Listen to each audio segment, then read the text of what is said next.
Good morrow, scholars. Welcome back to Stormfront, Book 1 of the Dresden Files. Yeah. Why now, of all times? Anyway, how you guys doing? Ooh, I'm kind of dizzy all of a sudden. I was going to say something, it was relatively important, and I can't remember what it was. Oh well, I guess it wasn't that important. Anywho, we are in Chapter 21, page 246. I don't know why I wanted to say 243. Monica Sells had a cheerful, brightly colored kitchen. She collected painted cartoon cows. Oh, that's nice. And they ranged over the walls and cabinet drawers of the room in a cheerful, bovine sort of indolence? Indolence?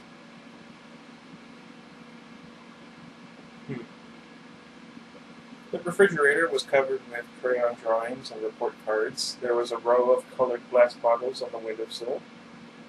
I could hear wind chimes outside, restlessly stirred by a cool, rising wind. A big friendly cow clock on the wall swung its tail back and forth. Tick, tick, tick. Monica sat down on the kitchen table. She drew up her legs beneath her and seemed to relax by a few degrees. Her kitchen, I sensed, was her sanctuary, the place where she retreated when she was upset. It was lovingly managed and sparkling clean. I let her relax for as long as I could, which wasn't long.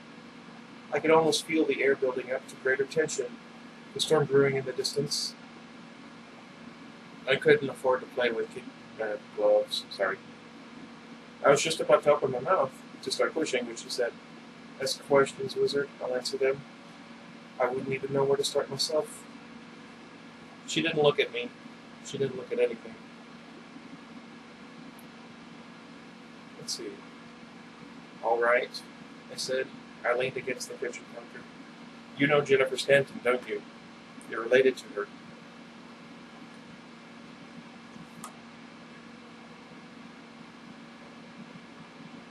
Huh. Her expression didn't change. "Oh, we have our mother's eyes," she confirmed. "My little sister was always the rebel. She ran away to become an actress, but became Lady of the Evening instead. It suited her in her own way. I always wanted her to stop, but I don't think she wanted to. I'm not sure she knew how." "Have the police contacted you yet about her death?" "No. They called my parents down in St. Louis." "Yeah. Louis?" "No, what do you do?" I think most people said Louis. Anyway.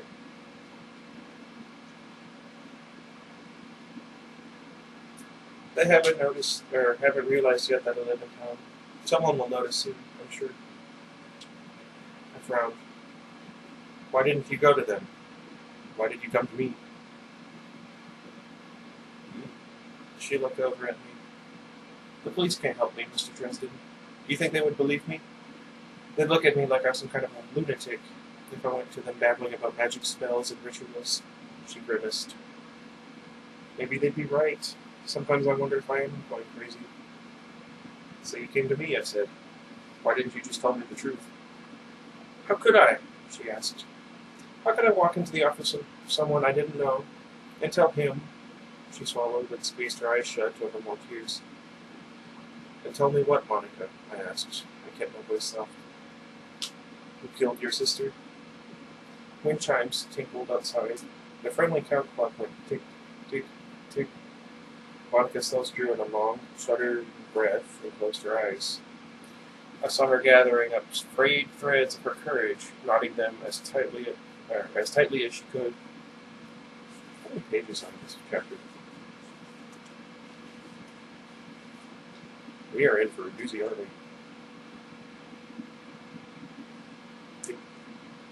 Anyway, I knew the answer already, but I needed to hear it from her. I needed to be sure. That makes me think of one of the Halloween movies. I tried to tell myself that it would be good for her to face such a thing, just to say it out loud. I wasn't sure I bought that. Like I said, I'm not a very good liar. Monica squeezed her hands into tight fists and said, "Heaven help me. It was my husband, Mr. Dresden. It was Victor." I thought she would dissolve into tears, but instead she just hunched tighter into her little defensive wall, as though she expected someone to start hitting her. "That's why you wanted me to find him," I heard myself say. "That's why you sent me out to the lake house to look for him. You knew he was there. You knew that if you sent me out there, he would see me." My voice was quiet, not quite angry, but the words pounded when Monica Sills, pounded around Monica Sills like sledgehammers throwing at chips of concrete. She flinched from each of them. "I had to," she moaned. "Heavens, Mr. Dresden, you don't know what it was like." And he was getting worse. He didn't start as a bad man, really, but he kept getting worse and worse, and I was afraid. "No, now's not the time for your kids," I said. She nodded and rested her forehead on her knees, and then the words started spilling out of her, slowly at first, and then in greater and greater rush, as if she couldn't hold back the immense weight of them any longer. I listened. I owed it to her for walking all over her feelings, for forcing her to talk to me. "He was never a bad man, Mr. Dresden. You have to understand. He worked hard. He worked so hard for us to get to something better. I think it was because he knew that my parents had been so wealthy. He wanted to give me just as much as they could have, and he couldn't. It would make him so frustrated, so angry. Sometimes he would lose his temper. But it wasn't always so bad, and he could be kind. Sometimes, too. I thought maybe the children would help him stabilize. It was when Billy was about 4 that Victor found the magic. I don't know where, but he started getting obsessed with it. He brought home books and books, strange things. He put a lock on the door to the attic, and after dinner he'd vanish up there. Some nights he wouldn't come to bed. Some nights I thought I could hear things up there. Voices, or things that weren't voices. That sounds disturbing. Where was I? She shuddered. It started to get worse. He'd get angry and things would happen. Little things. The drapes would catch on fire at one edge, or things would fly off the walls and break. Uh-oh. She turned her haunted gaze toward her cute, tacky cows for a moment, as though assuring herself that they were still there. He'd scream at us for no reason, or burst out laughing for no reason. He saw things. Things I couldn't see. I thought he was going crazy. But you never confronted him, I said quietly. She shook her head. No. God forgive me. I couldn't. I had gotten used to being quiet, Mr. Dresden, to not making a fuss. She took a deep breath and continued. But one night he came to me and woke me up. He made me drink something. He told me that it would make me see, let me understand him. That if I drank, I would see the things he saw. Oh, no. That he wanted me to understand him, and that I was his wife. This time she did start crying, tears that coursed silently down her cheeks, the corners of her mouth. Something else clicked solidly into place when I'd already thought it would go, where I thought it would already go. I don't know. The ThreeEye, I said. She nodded, and I saw things, Mr. Dresden. I saw him. Her face screwed up, and I thought she was going to vomit. I could sympathize. To have the third sight suddenly opened to you like that, not knowing what it was, what was happening to you, to look on the man you had wed, who had given you children, and to see him for what he truly was, obsessed with power, consumed by greed, it had to have been awful. Like Darth Vader. And it would remain with her, always. She would never find the memory fading, never find the comfort and solace of years putting a comfortable padding between her and the image of her husband as a monster. She continued, speaking in a low, hurried rush. I wanted more. Even when it was over, even though it was horrible, I wanted more. I tried not to let it show, but he could tell. He looked into my eyes, and he knew Mr. Dresden, like you did just now." And he started to laugh, like you just won the lottery. He kissed me. He was so happy, and it made me sick. He started making more of the drug, but he could never make enough. It drove him berserk, furious, and then he started to realize when he was angry he could do more. He'd look for excuses to be angry. He'd drive himself into rages, but it still wasn't enough. She swallowed. That's when I thought of frightened pizza drivers and fairy commentary on human sporting. That's when he realized he could touch other people's emotions too, he said. Use them to help power his magic. She nodded and curled tighter in on herself. It was only me, at first. He'd frighten me, and afterward I would be so exhausted. Then he found out that for what he was doing, lust worked better, so he started looking around. For backers, investors, he called them. She looked up at me, her eyes pleading. Please, Mr. Dresden, you have to understand, it wasn't always so bad. There were moments that I could almost see him again, that I thought he was going to come back to us. I tried to look on her with compassion, but I wasn't sure I felt anything but fury. That anyone, should treat his family that way, or anyone else for that matter. My feelings must have shown on my face because Monica quickly averted her eyes and huddled down in fear. She spoke in a hurried voice as though to cut off my rage with the voice of a woman who was put off rage with desperate words more than once. What? Or has? He found the Becketts. They had money, and he told them that if they would help him, he would help them get their vengeance on Johnny Raccoon for their daughter. They put their trust in him. They gave him all the money he needed. I thought of the Becketts and their lean, hungry faces. I thought of Mrs. Beckett's dead eyes. Oh.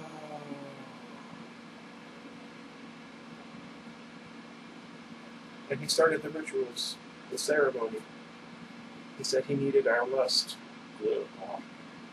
Her eyes shifted left and right, like mine do, although I go from right to left.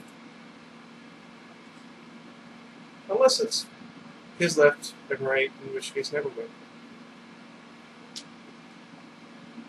And the second look on her face were deeper. It wasn't so bad. He would close the circle, and all of a sudden, nothing mattered. Ugh.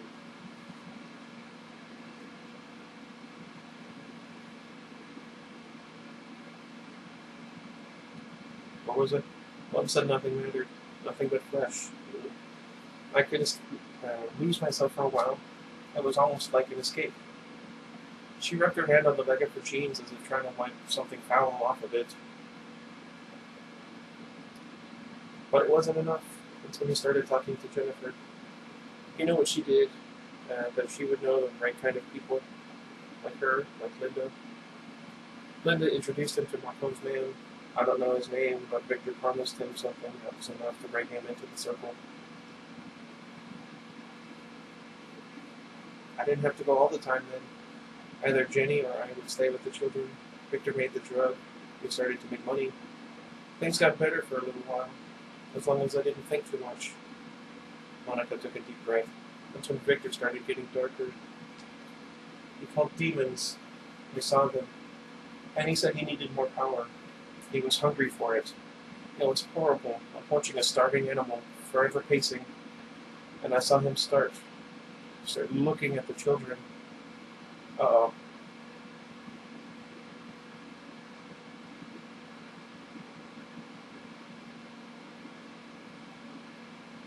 I'm just going to assume child sacrifices because those are extra powerful. Mr. Dresden, and it made me afraid. The way he looked at them sometimes, I knew.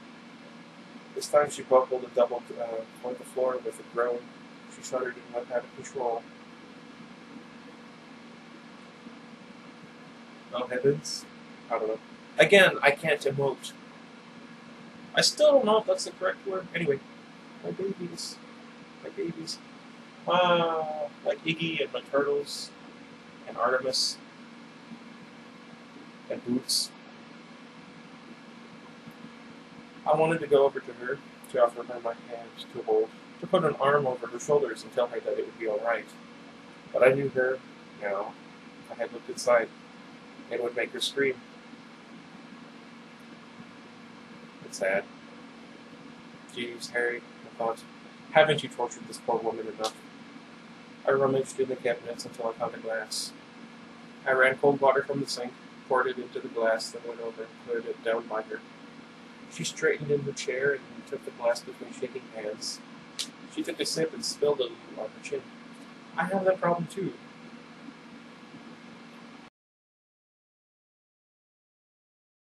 I'm sorry. I don't know.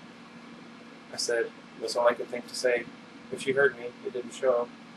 She sipped water, then continued as if desperate to finish and to get the taste of the words out of her mouth. I wanted to leave him. I knew he'd be furious, but I couldn't let the children stay close to him. I tried to talk to Jenny about it, but she took matters into her own hands. My little sister tried to protect me. She went to Victor and told him that if he didn't let me leave, she'd go to the police and to Johnny Marcombe. She'd tell them all about him, that he killed her, I said.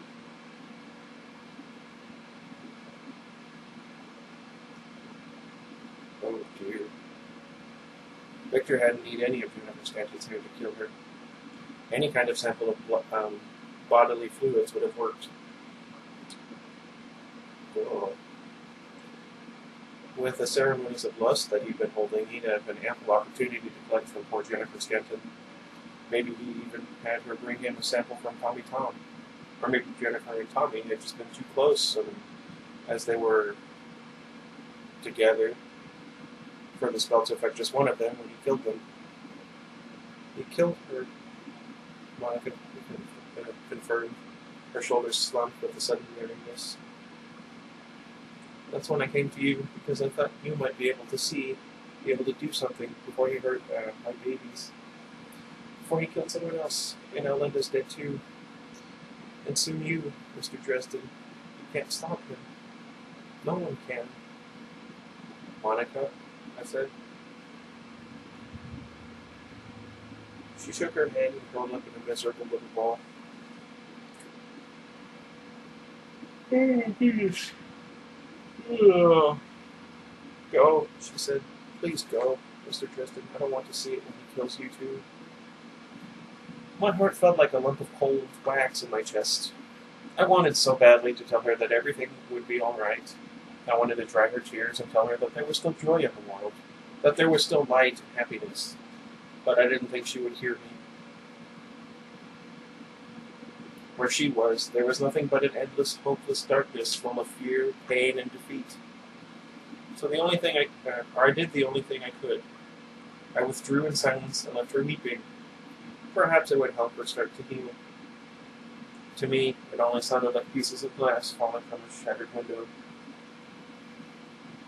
As I walked toward the front door, a little motion to the left caught my eye. Jenny Sells stood in the hallway, a silent wraith. She regarded me with luminous green eyes, like her mother's, like the dead aunt whose namesake she was. I stopped and faced her. I'm not sure why. I don't remember the voice I gave her. You're the wizard, she said quietly. You're Harry Dresden. I saw your picture in the newspaper once. The Arcane. I nodded. She studied my face for a long moment. Are you going to help my mom? It was a simple question. But how do you tell a child that things just aren't that simple? That some questions don't have simple answers, or any answers at all? I looked back into her two knowing eyes and then quickly away. I didn't want her to see what sort of person I was, the things I had done. She didn't need that. I'm going to do everything I can to help your mom. She nodded. You promise? I promised her. That's nice. She thought that over a moment, studying me. Then she nodded. My daddy used to be one of the good guys, Mr. Dresden, but I don't think that he is anymore. Her face looked sad. It was a sweet, unaffected expression. Are you going to kill him? Another simple question. I don't want to, I told her. But he's trying to kill me. I might not have any choice. She swallowed and lifted her chin. She swallowed and lifted her chin. Okay. I love my Aunt Jenny. Aunt? I'm not sure what she would say. What do you guys say? Anyway, she said, her eyes brightened with tears. Mama won't say, because it's too little to figure it out, but I know what happened. She turned with more grace and dignity than I could have managed and started to leave. I said quietly, I hope you're one of the good guys, Mr. Dresden. We really need a good guy. I hope you'll be all right. Then she vanished down the hall on bare, silent feet. That's sad. I left the house in the suburbs as quickly as I could. My legs drove me down the oddly silent sidewalk and back to the corner where the cabbie was waiting, meter ticking away. I got in the cab and told the cabbie to drive me to the nearest payphone. Ah, those were the days. Then I closed my eyes and struggled to think. It was hard, though, for all the pain I felt. Maybe I'm stupid or something. But I hate to see people like Monica, like little Jenny, hurting like that. There shouldn't be pain like that in the world. And every time I run into it, it makes me furious. Furious and sad. I didn't know if I wanted to scream or to cry. I wanted to pound Victor Sells' face in, and I wanted to crawl into bed and hide under the covers. I wanted to give Jenny Sells a hug and to tell her that everything would be all right. And I was still afraid, all tight and burning in my gut. Victor Sells, one of the shadows and demons, was going to kill me as soon as the storm rolled in. Think, Harry, I told myself. Think, darn it. The cabbie gave me an odd look in the rearview mirror. I stuffed down all the feelings, all the fear, all the anger into a tight little ball. I didn't have time to let those feelings blind me now. I needed clarity, focus, purpose. I needed a plan. Murphy might be able to help me. I could tip her off about the lake house and send in the cavalry. Yeah. They might find a stockpile of ThreeEye there. They could then arrest Victor like any other dealer. But there were too many holes in that plan. What if Victor wasn't keeping his stores at the lake house? What if he eluded the police? Monica and her children would be in danger if he did. Not only that, what if Murphy didn't listen to me? Heck, the judge might not issue a warrant to search private property on the word of a man who probably had a warrant out for his own arrest now. Not only that, but the bureaucracy involved in working with the authorities and Lake Providence, on a Sunday no less, would slow things down. It might not happen in time to save me from having my heart torn out. No, I couldn't rely on the police. If this was any other time, if it was held in less suspicion, or if I was held in less suspicion by the White Council, I would report Victor Sells to them and let them handle the whole thing. They're not exactly soft on people using magic like Victor used it, to call up demons, to kill, to produce drugs. He had probably broken every law of magic. The White Council would waste no time in sending someone like Morgan to wipe Victor out. But I couldn't do that either. I was already under suspicion, thanks to Morgan's narrow-minded blindness. The council was already meeting at sunrise on Monday. Some of the other members of the council might listen to me, but they would be traveling now. I had no way of reaching any of those who were sympathetic to me, no way of asking for help. There wasn't time, in fact, to try and round up any of my usual allies. So, I concluded, it was up to me. Alone. It was a sobering thought. I had to confront Victor Sells, as strong a practitioner as I had ever gone up against in his own place of power, the Lake House.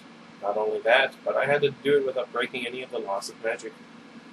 I couldn't kill him with sorcery, but somehow I had to stop him.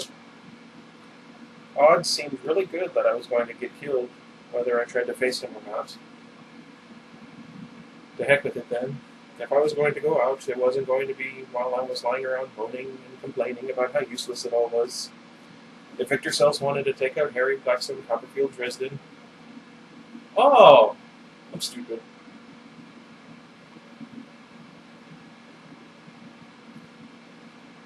He was going to have to shove his magic right down my throat.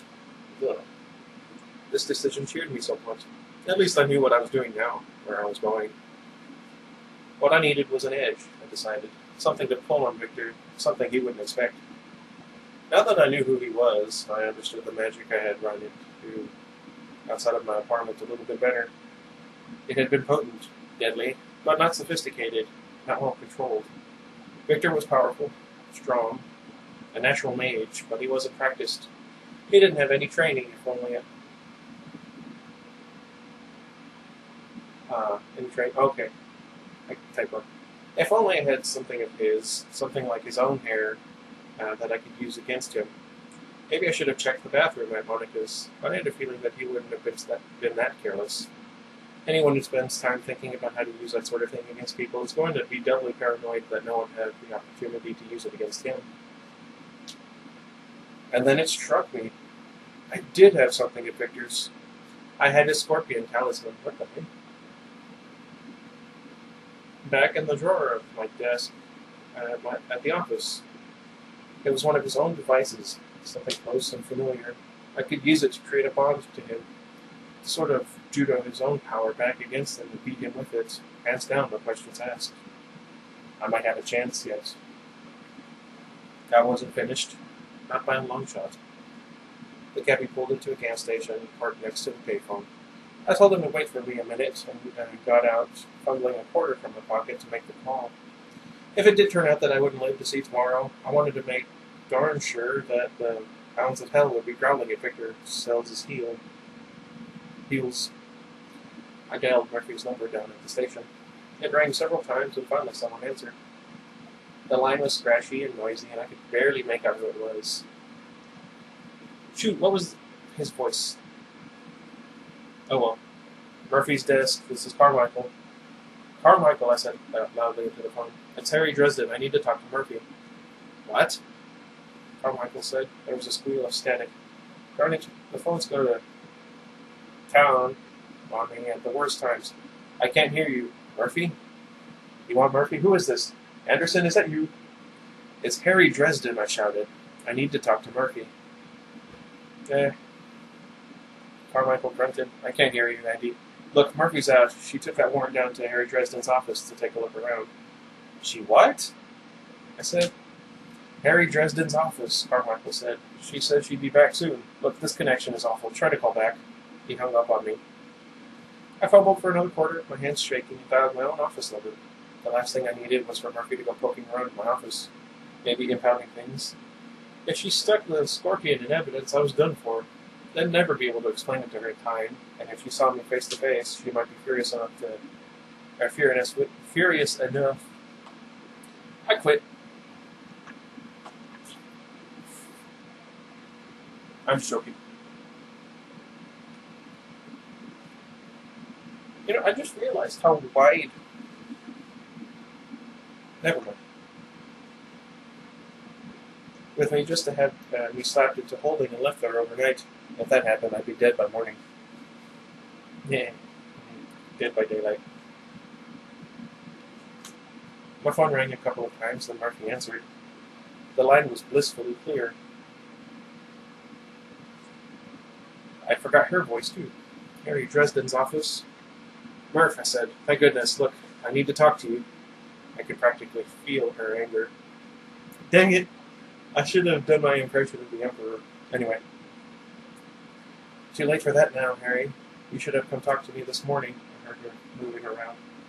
She started opening drawers. Darn it, Murph, I said, frustrated. I know who the killer is. Look, you've got to keep out of that desk. It could be dangerous. I thought I had been going to tell her a lie, but I realized as I said it that I was telling the truth. I remembered seeing, or thinking I had seen movement from the talisman when I had examined it before. Maybe I hadn't been imagining things. Okay. Dangerous, Murphy growled. I heard her scattering pens out of the top drawer of my desk, moving things around. The talisman was in the drawer beneath. I'll tell you what's dangerous. Beeping with me is dangerous. Dresden, I'm not playing some kind of game here, and I can't trust what you say anymore. Murphy, I said, trying to keep my voice even. You've got to trust me one more time. Stay out of my desk. Please. There was silence for a moment. I heard her draw in a breath and let it out through her mouth. Then Murphy said, her voice hard, professional, "Why, Dresden? What are you hiding?" I heard her open the middle drawer. There was a clicking sound and a startled oath from Murphy. The receiver clattered to the floor. I heard gunshots, shockingly loud, whining ricochets, and then a scream. "Dang it!" I shouted at the phone, "Murphy!" I slammed the phone down and sprinted back to the cab. The cabbie blinked at me. "Hey, buddy, where's the fire?" I slammed the door shut, gave him the address to my office, then I thrust all of my remaining cash at him. I said, "Get me there 5 minutes ago." The cabbie blinked at the money, shrugged, and said, "Crazies. Cabbies get all the crazies," and then he tore out into the street, leaving a cloud of smoke behind us. Okay. Well, that ended up being a longer chapter than I thought it was going to be. Oh well. So, I made some various pizza, or stuffed pizza skulls. Pizza stuffed skull? I don't know. Skull stuffed pizzas? No, that's not right. That sounds disgusting. Anyway, I made a bunch yesterday, about 18 of them. I actually have one right here. I kind of tore it open to get a look at the innards, but what do you guys think? I think it turned out pretty well. The only thing is, I haven't quite figured out how the cheese ratio works for it. There's too much and it won't melt all the way, too little and it's, yeah. So, if you guys want, I'll put a link in the description to the pan for that I used to make these. I guess I don't know what I was saying. Anyway, I have a few ideas for some specials for Halloween. I'm probably going to start in the next few days. I'm going to try and wake up early, or if I can't fall asleep, I'll try and play games at night. I think next week I'll probably try, or for the next couple of days I'll try and play for a couple of hours here and there just to get some stuff done, like stuff recorded, and then upload them later. That way I have kind of a buffer zone, so I don't get too behind with my readings. So let me know if you'd be interested. I can't think of anything else to say. Where are all my hats? Oh well. Anywho, let me know what you guys thought of the pizza skull, and let me know what you thought of the book. What do you think will happen next? How many chapters are left, I wonder? Oh well, we'll find out tomorrow. Well, not tomorrow, on Tuesday. Anyway, until next time, goodbye everybody. I'll probably try and read for about 25 minutes on the next book.